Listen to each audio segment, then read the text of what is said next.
So, good day once again, class. Now, I will continue my discussion for the pre-final to final coverage. So, we are now in fingerprint classification formula. So, the most interesting part. So, when we say fingerprint classification, it means it is the grouping, the grouping of fingerprints. So, they are easy to file, easy to find, and of course, easy to identify for later. So, what's the purpose? So, the purpose of fingerprint classification is, again, for easy filing, fast searching, and quick retrieval of records. So, how it is arranged? So, di ba? We have 10 fingers in total. So, by blocking, we have 1 to 5 for the right hand and 6 to 10 for the left hand. Okay? So, now proceed to other. So, we have blocking out. Blocking out is the process. It is the process of writing below each pattern the corresponding symbol of the fingerprint pattern in the spaces provided in the card, conspicuously or in capital letter, purposely to facilitate the attainment of the classification. I will show you what is an example of blocking out. Just remember, blocking out is the process of writing below each pattern. So, kung unsa tong pattern na naa sa imong right thumb, right index, right middle finger, right ring, and right little finger, maunay imong isulat sa asa. Asa. You will write that in the card, provided in the card. So, before we do the blocking out, of course, we need to familiarize first the blocking out symbol. So, for blocking out symbol, mao jud ni mong ibutang. Not the word na plain arts, dented arts, just the symbol. So, pag plain arch, we have letter A. If dented arch, we have letter T, capital. Radial loop is only the slant, kung asa ang mga slant. Same with ulnar loop. It's either right hand, left hand, basta kay radial loop and ulnar loop. Then we have plain whirl. So, plain whirl is W. Central pocket loop whirl for letter C. Double loop whirl for letter D, and accidental whirl for letter X. So, this is the blocking symbol. So, whatever your patterns in your fingers, kung unsa na din ha, like for example, ang imong right thumb, you have pattern of double loop whirl. So, ang imong ibutang na symbol is letter D pag mag-blocking ka. So, I will show you an example of blocking out. So, here it is. This is an example of blocking out. So, di ba? Naakay pattern. We have pattern. So, unsa man nga pattern, this is a whirl pattern. So, you write the letter W, which is the blocking symbol of plain whirl. This is an example of double loop. So, you write down the blocking symbol of double loop, which is D. Then, we have this radial loop. Kay right hand man, so ang slant is going to the right thumb. So, example. Plain whirl again. Ulnar loop. Oh, mo nang symbol. This is an example of blocking out. So, whatever your patterns, you will write down it below. Okay, mo na atong plantawon. Okay? So, we have another sample of blocking out is this one. Diba? So, naatay plain arch. So, the symbol of plain arch is A. Central pocket. Plain whirl again. Kana. Take note, class, sa mga loop is only the slant. Kung asa siya nag-slant. Diba? Makita nato nga slant niya is going to the thumb. Okay, this is right hand. This is the left hand. So, mo na ang mag-blocking. Okay, what's the purpose of blocking, ma'am? It is important, the purpose of blocking out is for us para makastart na ta sa atong classification. We can solve all the classifications. Okay? Kaya para mas madali manggod siya. Okay? Kaya dili man nga ni kasimple lang ang patterns, di ba? Mas kuan siya in actual, mas gabi siya kapino. So, after nato na ma-examine, after nato ma-identify what type of pattern is that, then you will do the blocking out. Okay? Next. Oh. So, division of classification formula. First is the primary. Second is the secondary. Under the secondary classification, we have the capital letter group and the small letter group. The next is the subsecondary, major, final classification, and K classification. So all in all, we have 1, 2, 3, 4, 5, and 6. 6 classification or 6 divisions of the classification formula. Okay? So, let's continue naman. Oh, this is how we will position. Kaila, unsaon na to pag-solve? Mag-start by primary, secondary, subsecondary. Then after na to na ma-solve tanan, this is how we will position the classification result of, diba? So we will start with K classification, followed by major, then primary, secondary, subsecondary, and last is final. Take note, this is how we will position the fingerprint classification result. But before we can position the fingerprint classification result, we need to solve first. You will solve all those 6 classification. Okay? So, by solving that, of course, we will start with the primary classification. So, when we say primary classification, you need to listen carefully. Although, sadyo naman siya, but it's tricky sometimes. So, in primary classification class, it can be total or sum total of all numerical values of worlds only. Take note, only the world family has value. Okay? So, we have the numerator and denominator. When we say denominator, I mean numerator, all even numbers. So, we have, diba, 10 fingers. Napuyo ka fingers. So, finger, ako rin I will kuan lang later. We have, dapat na ata numerator and denominator. Odd for the denominators. Plus, do not forget the free establish of 1. Always na siya added. So, that is the rules in primary classification, in solving primary classification. Then, always presented by numerical value. So, we have 1024 possible combinations of primary classification from 1/1 to 32/2. 1/1 is the lowest and 32/32 is the highest primary classification. Okay? Now, start na ta. Back. Okay. So, primary classification formula. Okay? Take note. Governing finger, all finger. But the governing pattern is only the word. Meaning to say, tanan klase sa finger from 1 to 10 need siya. But, ang need nga pattern is only the word pattern. Unsa man to na mga word pattern? Diba? We have 4 families. We have the plain whorl, we have the central pocket, we have the double loop whorl, and the accidental.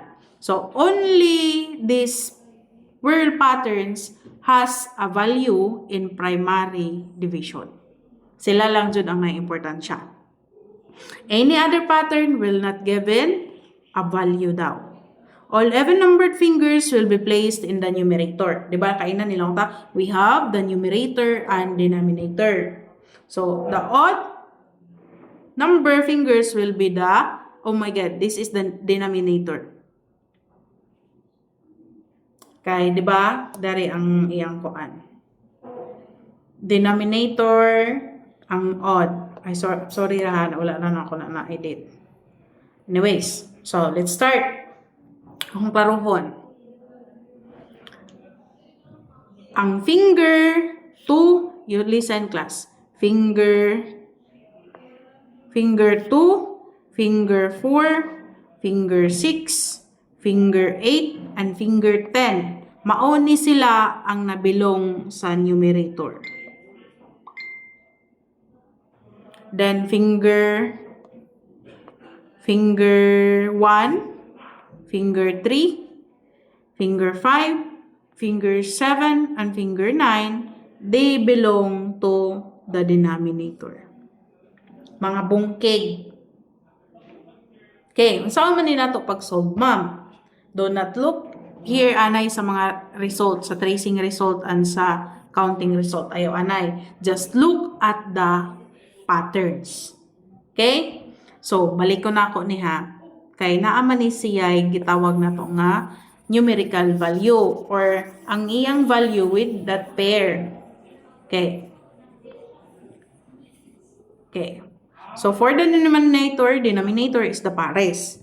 Finger 1 and 2 has the value of 16. Finger 3 and 4 has the value of 8. Finger 5 and 6 has the value of 4. Finger 7 and 8 has the value of 2. And 9 and 10 has the value of 1. Okay, unsa man na? Pasabot ani class. Kung ang imong whirl pattern, kay di ba natin yung numerator and denominator? So let's start with finger 2. Kay mo man ay pinakauna nga pares. So kung ang imong pattern dire kang finger 2 is whirl, naata na siya value nga 16. But we have a pattern of radial loop. Natay loop, so wala siya value. Kaya again, only the whirl has value. So, butang na to diha 0 plus. Next na to na pares nga finger is finger 4. Again, it has no value. Why? It is a loop pattern. Only the whirl lang gayud ang naay pattern. So, 0 na sad. Next finger na pares is 6. Na it should be radial loop. So, GR ko lamang diha. That's radial loop. Pero kung ato siya gamitan as slant, kay left finger man, so radial loop, ingana siya. Again, no value at all. Kay loop man. Next pattern is 8, which is na ay value. Why? It is a whirl pattern. It belongs to the whirl family. So, pila may value ni finger 8? Ang value ni finger 8 is 2. So, naa kay 2. Ay, kalimut ko plus. Another last denominator is number 10, finger 10. Na ay value, why? Because it is a whirl. Pila may value ni finger 10? 1 lang. So, plus 1. Then, do not forget the pre-established nga 1. Naadyo na 1 always. So, kung itotal na to na 2, 3, and 4. So, naatay 4 sa atong numerator. Another, sa denominator na ta. So, sa denominator are those odd numbers, kadtong bungkig. So, let's start with finger 1. Finger 1, no value. Why? Because it is a loop pattern. Another plus, finger 3, it has a numerical value. Na value ni finger 3. Why? Again, it is a loop. I mean, a whirl. It belongs to the whirl family. Ang numerical value ni finger 3 is 8. So, na ay 8. Plus 5, finger 5, arch, walay value. 0. Then, finger 7, na ay value, pilay value ni finger 7? 2. So, 2. Plus, nanay plus diha. Finger 9, walay value. So, 0 plus 1. So, pila naman kung itotal? 8 plus 2 plus 1 is 11. So, all in all, ang total na ni ani is 4/11. Okay? Mauna si primary division. Balekon. Another. I will give you another sample. Basta you need to take note lang. Okay. So, again ha. Si numerator, ang pares, positive. So, 2, 4, 6, 8, 10. That's the number. Then the denominator is the 1, 3, 5, 7, and 9. Muna na finger. So, finger, again, finger 1 and 2 na ay numerical value na 16. So, kung naadiri ay mong finger na butang, 16 ang iyang numerical value. 3 and 4 is 8. 5 and 6 is 4. 7 and 8 is 2. And 9 and 10 is 1. So, let's start to solve this as koan. So, let's start with finger 2. Again, 0. Pariharang siguro ata ning ang nahimo na pattern. Ay, pariharang kayo. I will create another pattern. So, say, mag-blocking ko. I will do the blocking. 5, 1, 2, 3. Kana. So, let's say for example, puro na diha world. Mutana na ito 10, 10. X, W, central packet. Okay. How would we solve this sa primary classification? Take note, ang word pattern lang ang naay value. Only the word pattern has value. So, let's start with finger 2. Tamban niya, tinamban. We have the numerator and denominator. So, finger 2, which is accidental. So, it belongs to the word family and the finger 2 has numerical value of 16. Next, we have the finger 4. Kaniyang 1, 2, 3, 4, 5, 6, 7, 8, 9, and 10. So, next finger, we are done with finger 2. Next finger is finger 4. Again, it has a value. Why? Because it belongs to the word family. So, the numerical value of finger 4 is 8 plus. Next, pares is 6. Finger 6. Central packet loop word, it has a numerical value. So, pila man yung numerical value ni finger 6? Na ay 4. Plus. Next is finger 8. It has a value kay accidental. So, pila may value din eh? 2. Plus. 10. No value. Why? It is a tented. Walay value. Only the word family lang. So, 0 plus the free established nga 1. Okay? Next. Finger 1 na ta. Kaya narin na ta sa denominator. Central packet loop word. Yes. 16 plus. Finger 3, plain word. 8 plus. Finger 5. That's accidental. Numerical value is 4. Then finger 7, that's plain word, numerical value of 2. Plus 9, 0. It's because it's a loop pattern. Plus the pre-established na 1. So, pila ang result? 16 plus 8 is 24. Plus 4, 28. Plus 2, 30. And plus 1 is 31.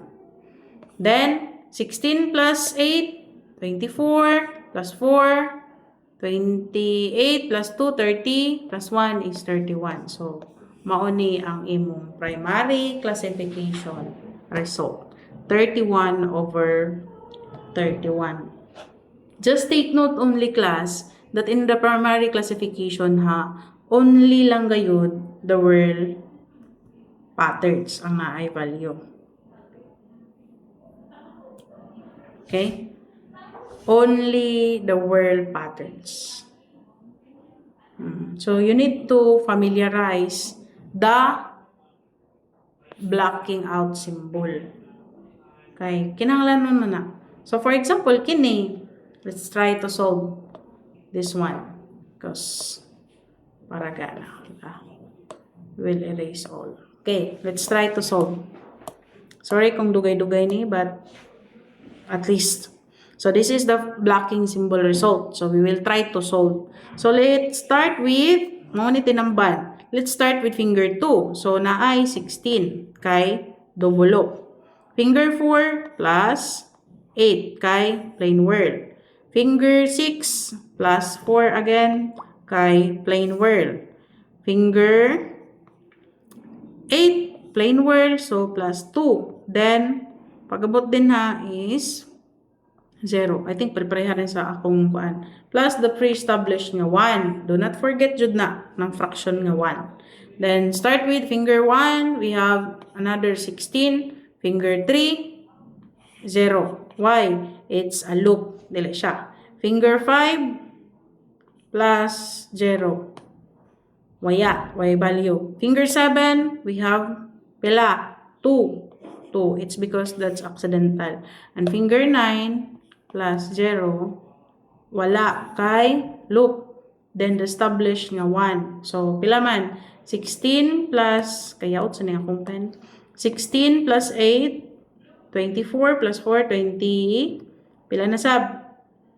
28, 30, so 31. Dere, 16, 17, 18, and 19. So, the total result is 31 over 19. Wala ang iyang solution. Okay? Just don't forget lang gayud. In primary classification, only the word. Word lang gayud. Then, ang table niya, naa siya'y value. Okay? Kani, finger 1 and 2 is 16. The 3 and 4 is 8. Bahin na lang. 16 divided by 2, 8. So, 5 and 6, finger 5 and 6 is 4. 8 divided by 2, 4. Then, finger 7 and 8 is 2, ang iyang equivalent. And 9 and 10 is, ang equivalent niya is 1. Kana lang. Kung asa na finger na ay whirl gani na bilong, na ay whirl nga nakita nimo kung asa na finger, just look at the finger number kay naa didto nakabutang or naa na siya kaugalingon na value. Okay? It doesn't mean nga dubulok on plain world dapat 16 or 4. No, it depends on the fingers. Kay sa finger man diha naa nakabutang ang iyang value. Okay? That's all. Thank you.